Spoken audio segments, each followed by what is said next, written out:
Hello friends, welcome back to my channel. तो दोस्तों, इस वीडियो में हम डिस्कस करेंगे एडविन रे गुथ्री का जो सिद्धांत दिया था थ्योरी ऑफ लर्निंग के बारे में, उसके बारे में हम डिस्कस करेंगे। दोस्तों, डिजिटल बोर्ड तो नहीं है, लेकिन मेरी कोशिश है कि मैं आपको अच्छे से समझाऊं।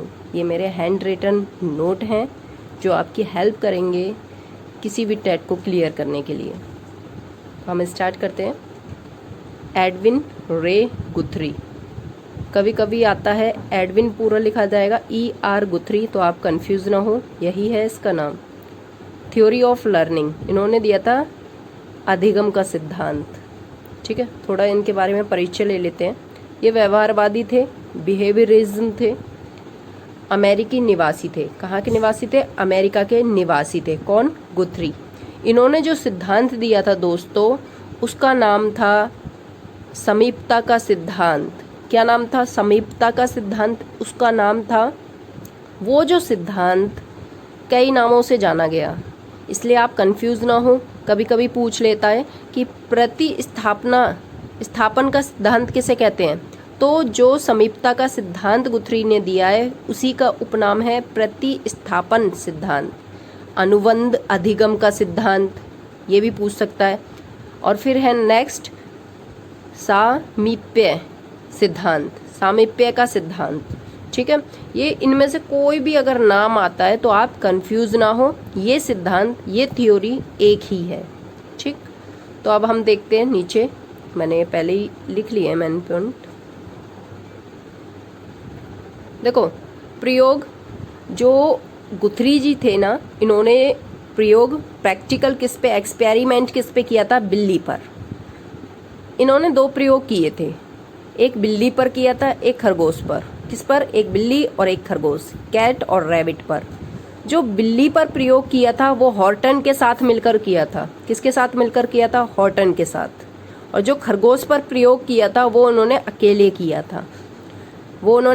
किया था। खरगोश पे प्रयोग। बिल्ली का प्रयोग हॉर्टन के साथ किया था। तो आप कंफ्यूज ना हो, ये आप नोट भी कर सकते हैं, और इसकी PDF हम आपको टेलीग्राम चैनल पे दे देंगे। ठीक है, तो बिल्ली पर प्रयोग हॉर्टन के साथ, खरगोश पर प्रयोग अकेले इन्होंने किया था। इन प्रयोगों को उन्होंने कैसे दोहराया था वो भी हम जानेंगे। ठीक, पहले मेन चीज़ें पढ़ लेते हैं, फिर कैसे इन्होंने प्रयोग किया था वो भी हम जानेंगे। गुथ्री का कहना था कि सीखने के लिए पुनर्वलन की आवश्यकता नहीं है। ये ऐसे मनोवैज्ञानिक थे जिन्होंने ये कहा था कि जब कोई भी बच्चा सीखता है ना, उसके लिए पुनर्वलन की आवश्यकता नहीं है। ठीक है, बिना पुनर्वलन के भी बच्चा सीख सकता है।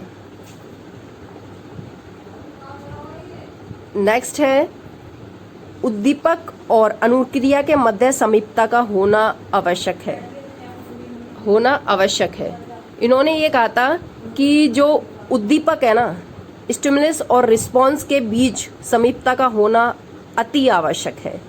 बिना इसके लर्निंग नहीं हो सकती। इन्होंने, कभी कभी क्वेश्चन आ जाता है, उद्दीपक और अनुक्रिया के मध्य समीपता की बात किसने कही है? तो वो कही है गुथ्री ने। किसने कही है? गुथ्री जी ने। ठीक है, और एक क्वेश्चन पहले भी रिपीट हो चुका है रीट में कि गुथ्री का किसने पुनर्वलन को अनदेखा किया? लर्निंग में, अधिगम में किसने पुनर्वलन को अनदेखा किया या पुनर्वलन का कोई स्थान नहीं माना अधिगम में? तो वो नहीं माना गुथ्री जी ने। किसने? गुथ्री जी ने।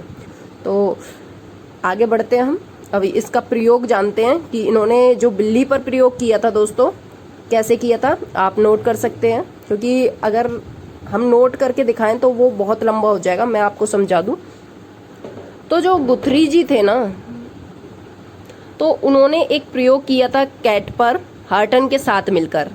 तो दोस्तों, उन्होंने क्या किया था, मैं इधर समझाऊं आपको। ये जो प्रयोग है ना, 29 कैट के नाम से भी जाना जाता है। 29 कैट या 29C। 29 परिस्थितियों में 29 बिल्लियों पर इन्होंने प्रयोग किया था। ठीक है, तो उन्होंने क्या करा, एक बॉक्स लिया। ठीक है, बॉक्स का जो दरवाजा था या पोल कह सकते हैं, यहाँ था, और यहाँ एक बिल्ली रख दी, ठीक है भाई, बिल्ली बनानी नहीं आती, मेरी ड्राइंग ऐसी है, ठीक है, बिल्ली रख दी। अब ये जो बॉक्स था इसका दरवाज़ा लॉक था, तो जब गुथरी जी ने उस बिल्ली को रखा तो बिल्ली निकलने के लिए इधर उधर हड़बड़ाई, तो बिल्ली की जो पूंछ थी ना, बिल्ली की वही पूंछ ही है, पूंछ उस गेट से टच हुई, उस पोल से टच हुई, तो क्या हुआ रिएक्शन कि वो गेट यानी दरवाज़ा ओपन हो गया। क्या हो गया? ओपन हो गया दोस्तों, ओपन हो गया। तो अब क्या होता है, ऐसे ही दूसरी बिल्ली रखी, तो दूसरी बिल्ली जब उन्होंने रखी बॉक्स में, तो उसका जो फेस था यानी मुंह था वो गेट से लगा और गेट ओपन हो गया, ठीक है। ये दो बिल्लियां आ चुकी हैं। ऐसे ही किसी का कान लगता है गेट ओपन हो जाता है, किसी की पैर लगता है गेट ओपन हो जाता है। तो बिल्लियां क्या सोचती हैं, वो बिल्ली क्या सोचती है कि नेक्स्ट टाइम अगर वो फंसेगी तो गेट खोलने के लिए पहली बिल्ली ने पूंछ का प्रयोग किया था, वो नेक्स्ट टाइम भी पूंछ का ही प्रयोग करेगी।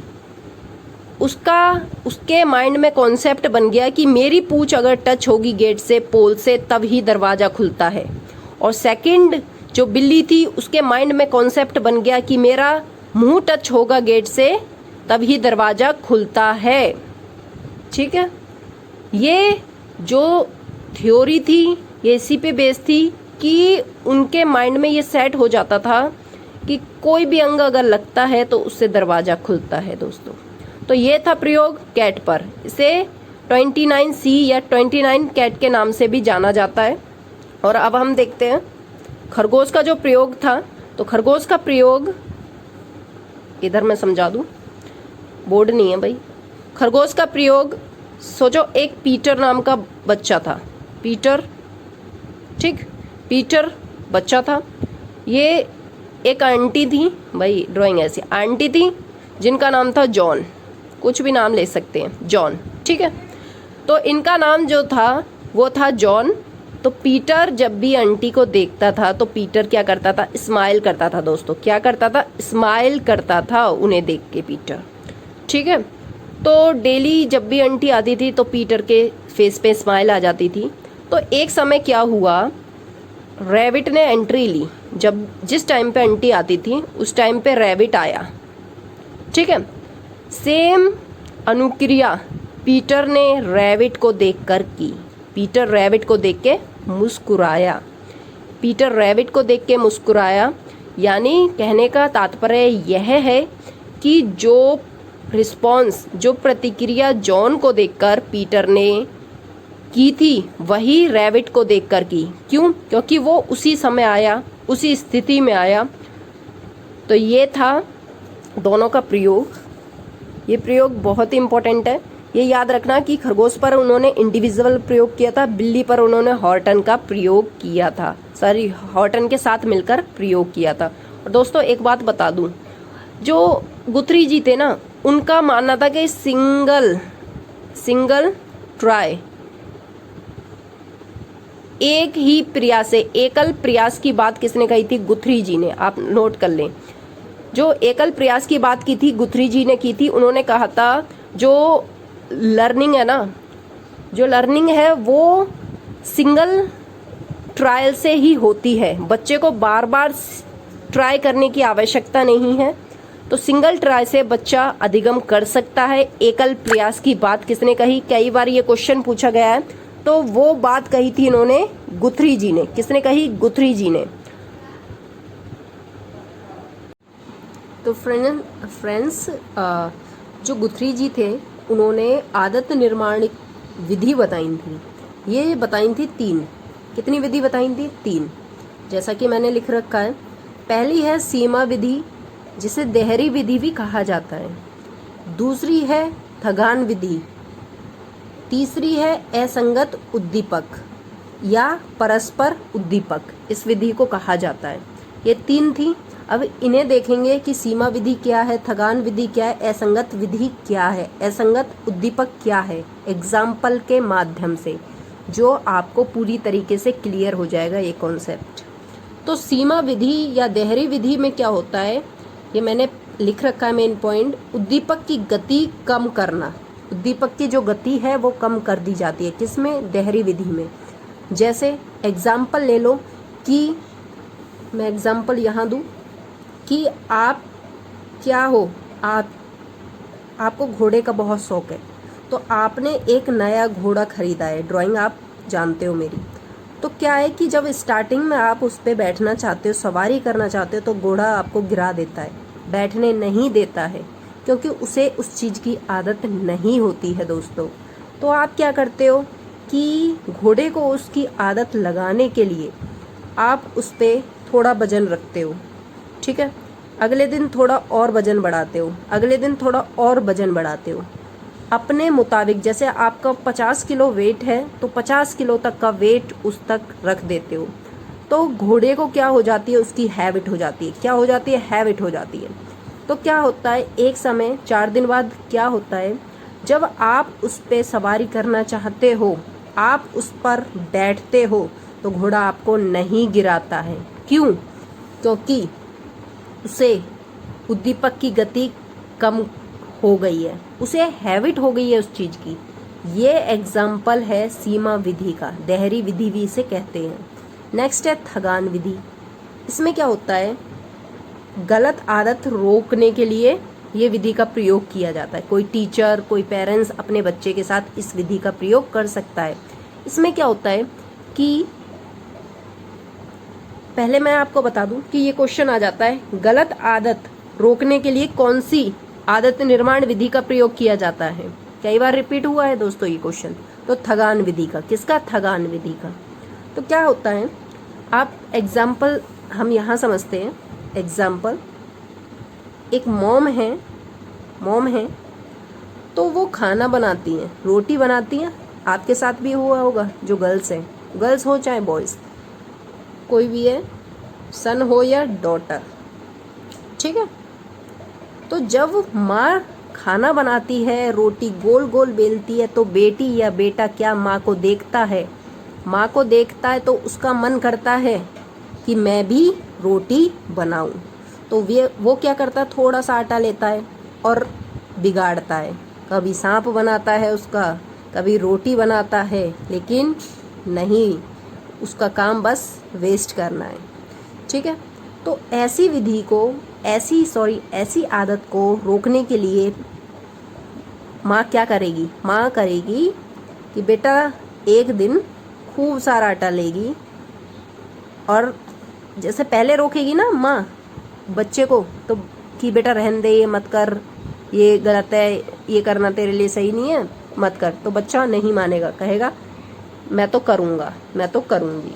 तो माँ क्या करेगी, बहुत सारा आटा लेगी और किसको दे देगी? सन या डॉटर को दे देगी, ठीक है। और कहेगी बेटा बना। तो बच्चा करेगा, ओह आज तो माँ ने खुद दे दिया। तो बच्चा एक सांप बनाएगा, एक रोटी बनाएगा, दूसरी बनाएगा, तीसरी बनाएगा, 8 बनाएगा, 10 बनाएगा। तो क्या हो जाएगा, थोड़ी देर में उसका हाथ क्या हो जाएगा, थक जाएगा, थक जाता है वो थोड़ी देर में। तो क्या हो जाएगा, वो खुद ही फेंक देगा, ठीक है। माँ कहेगी बेटा बना ले, वो कहेगा नहीं मैं नहीं बनाऊंगा। माँ कहेंगी, पिताजी कहेंगे बना ले बेटा, बना ले, रोटी बना ले, कहेगा मैं नहीं बनाऊंगा। क्यों? क्योंकि उस विधि को उसने 10 बार किया, 15 बार किया, वो इतना थक गया उस विधि में, अब उस काम में, अब उस काम को वो दोबारा नहीं करेगा। इससे क्या होता है, इससे हम गलत आदतों को, बच्चे की आदतों को रोक सकते हैं, ठीक है। नेक्स्ट है असंगत उद्दीपक। क्या है असंगत उद्दीपक? परस्पर उद्दीपक भी इसे कहा जाता है। इसमें क्या होता है, अपोजिट उद्दीपक प्रस्तुत करना होता है। वो कैसे? एग्जाम्पल हम लेते हैं, भाई एग्जाम्पल के लिए पेज नहीं बचा, सारा भर गया, यहाँ ले लेते हैं, ठीक है। डिजिटल बोर्ड नहीं है दोस्तों, समझने की कोशिश करना। तो क्या होता है, आप स्टडी करते हो, जैसा कि अभी मैंने ये वीडियो बनाने के लिए स्टार्ट किया है, तो बाहर पानी वाला आया है। कहीं ना कहीं जो भी बच्चा इस वीडियो को देखेगा, उसका ध्यान क्या होता है, भटकेगा या नहीं भटकेगा। स्टडी के दौरान यदि कोई दूसरी आवाज़ आती है, कुछ ऐसा होता है, अपोजिट उद्दीपक होता है, तो आपका ध्यान भटकता है। किससे? स्टडी से। आपकी स्टडी कॉन्सेंट्रेट नहीं हो पाता है। ऐसी स्थिति में आप क्या करेंगे, ऐसी स्थिति में आप क्या करेंगे कि बच्चे को या खुद उसके अपोजिट उद्दीपक प्रस्तुत करेंगे। ठीक है भाई, 10-15 मिनट पानी वाला रह गया तो क्या हुआ, हम अपनी पढ़ाई वेस्ट करेंगे? नहीं है ना। तो उसकी जगह आपको जिस सब्जेक्ट में इंटरेस्ट है, स्टोरी बुक हो या पोयम हो या इंग्लिश लिटरेचर हो, जो आपकी फेवरेट चीज़ है, फेवरेट सब्जेक्ट है, आप उस पर ध्यान केंद्रित करेंगे। किस पर? उस पर। तो क्या होगा, आपका अपोजिट उद्दीपक प्रस्तुत हो जाएगा।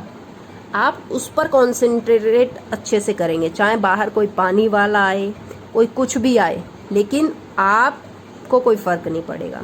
तो ये होता है अपोजिट उद्दीपक प्रस्तुत करना। ठीक है, कभी कभी आपने देखा होगा हम सैड होते हैं, ठीक है, सैड होते हैं तो क्या कहा जाता है, ये साइकोलॉजिस्ट कहते हैं कि उस टाइम आप कोई गाना सुन लें या अपने माइंड को डाइवर्ट करें, किससे? उस बात से जिस बात से आपको दुख हो रहा है। तो दोस्तों यही होता है अपोजिट उद्दीपक। ठीक है, यानी प्रस्तुत करना, उस चीज़ के बारे में सोचो ही मत ना, परस्पर उद्दीपक। तो दोस्तों ये थी आज की वीडियो अच्छी लगे तो लाइक शेयर कमेंट करें और ऐसी ही थ्योरीज के लिए बने रहें हमारे साथ। Thank you for watching.